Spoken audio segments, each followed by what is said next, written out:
Welcome to the Blue Cafe. We offer stories of infidelity, betrayal, and redemption. Please like and subscribe if you are enjoying what you are hearing. Now, on to today's story.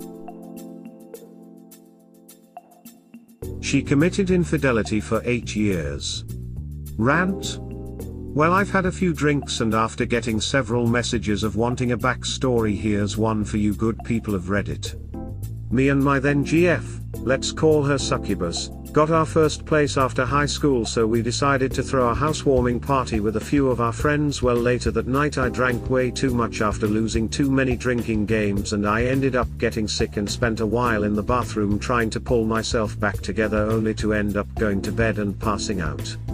Well, after everyone left, it was just Succubus and my ex-best friend, let's call him M. They both ended up going for each other.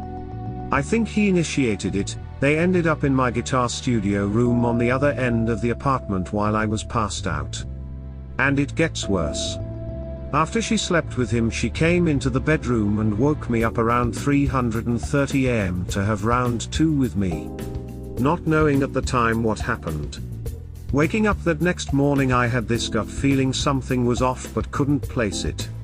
I even made breakfast for both of them FFS.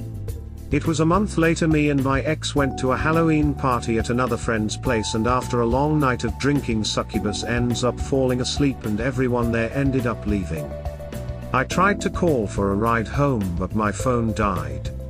I was looking around for a charger and couldn't find any, so I decided to grab Succubus's cell phone out of her bag, and when I turned the screen on, she already had a text up with her best friend, and the first line it read, "Make sure me doesn't find out."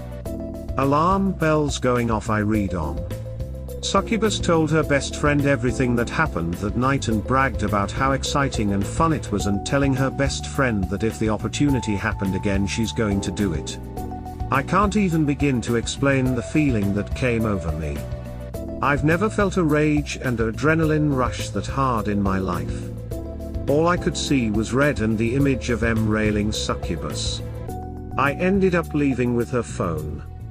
Driving home when I had no business driving in my state, making it home, my father met me at my place. I proceeded to pack her things, and after charging my phone, I was calling M pretending I didn't know anything. I told him that I wanted to hang out. Well, he was gone for the weekend hanging with his friends, and he told me he would see me Sunday night. Well, after packing all of Succubus's stuff, I went back to the house to pick her up. She was still asleep. I woke her up and drove her to her father's house. Confused with all her stuff in the car and headed to her dad's house, she kept asking me what's wrong. Not saying a word, I just tossed her phone in her lap with the text exchange she has with her best friend. She didn't even get sad, she got enraged. Saying, "Why were you going through my phone?" and that's an invasion of her privacy. She told her father I was abusing her when we got to her dad's house. Well, she ended up calling M and told him I knew everything. And when I tried calling him to meet up Sunday night, he, with the voice of a dying man, said, "I know you know what happened. I'm not going to come see you tonight." I started to laugh and I told him I'd see him at work, and then I had no problem going to jail. Well, Monday comes. I'm literally shaking. I came in a half hour early just to see he was already there. He told the boss what happened and to not call the cops no matter what happened. I give him credit for that. And when I walked in, he told me to go out back. I proceeded to shove him to the ground, yelling at him to get up. He just laid there, so I ended up landing a few punches to his head. And the hardest part was I couldn't keep going.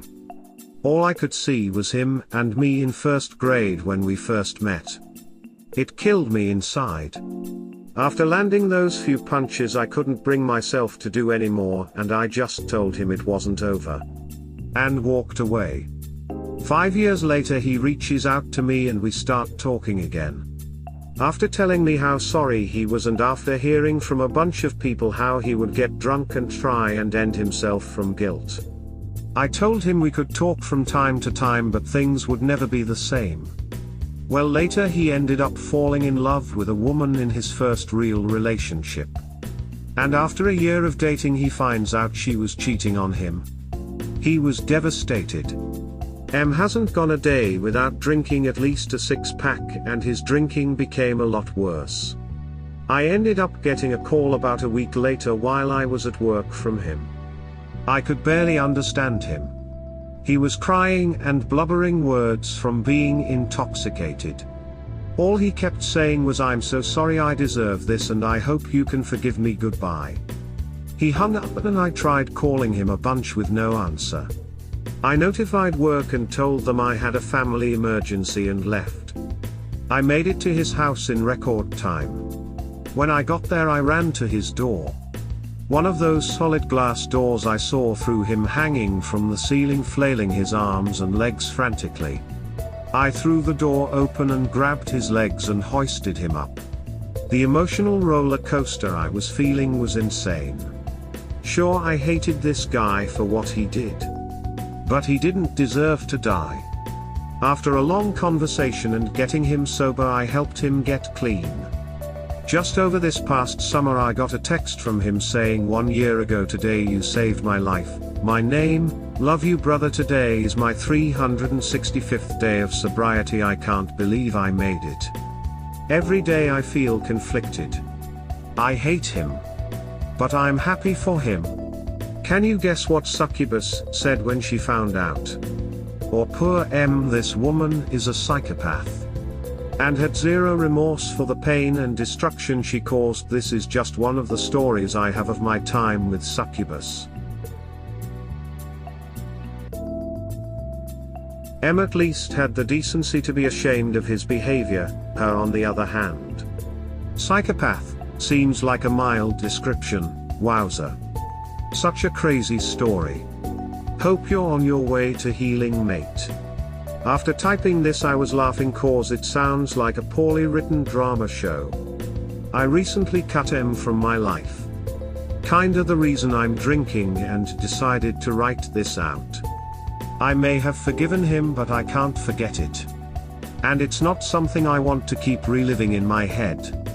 Only time he really reaches out anyway, is when he wants someone to make him feel better. Finally had enough.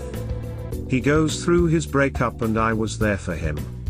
Who was there for me when I was going through my time in hell? No one. I'm not going to be someone's doormat or emotional support anymore. I'm burnt out. This is probably what makes those good guys turn into assholes. Cause I feel myself getting to that point, clinking beer mugs, cheers, clinking beer mugs. I 1000% understand what you mean by your life feeling like a poorly written drama show. I don't even talk about my past Earl because it's so wildly unbelievable it sounds like a grab for sympathy/attention. Yeah, Reddit and throwaway accounts. Seriously though, I hope you're dealing with everything okay. Yeah, I haven't told anyone besides my parents, Succubus, and the counselor I'm seeing. My counselor recommended I write it out, so here I am. So far I've had a lot of BS comments. It's all good. I know it sounds far-fetched. I don't have any way of proving anything without giving away my identity. If you ever want to talk about your situation, I'll be there to listen and talk to you. Saving him wasn't your responsibility, but glad you went above and beyond and took the high road. I reckon I would care less if I was in your place. Why wasn't this your only story involving Succubus? Because I was weak. And a doormat. Because I was in love. I'm not trying to beat you up. This was more for the benefit of others whose first thought is reconciliation. You learned your lesson? I'm truly sorry. I do know your pain. It's okay, hindsight is always 20/20. It took me 8 years to find some value in myself and know I deserved better. Anyone reading this, my advice is to just walk away. Reconciliation is not worth it. Please tell me, Succubus dad, why you dropped her. Ha. I have a jaw-dropping story of the day I left her that includes Succubus's father. Let's just say I showed him evidence of his daughter's infidelity. He was mad I kicked her out of my house. And when giving him the evidence, he brushes it away, looks into my eyes with the look of anger, and said, "I know she's been cheating on you the whole time." I had no words. That was the first time I've seen him act like that. Makes sense why his daughter is a soul-sucking beast on humanity.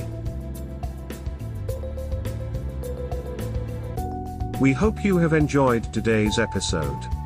Please like and subscribe. Cheers. Have an awesome day or night, wherever you are.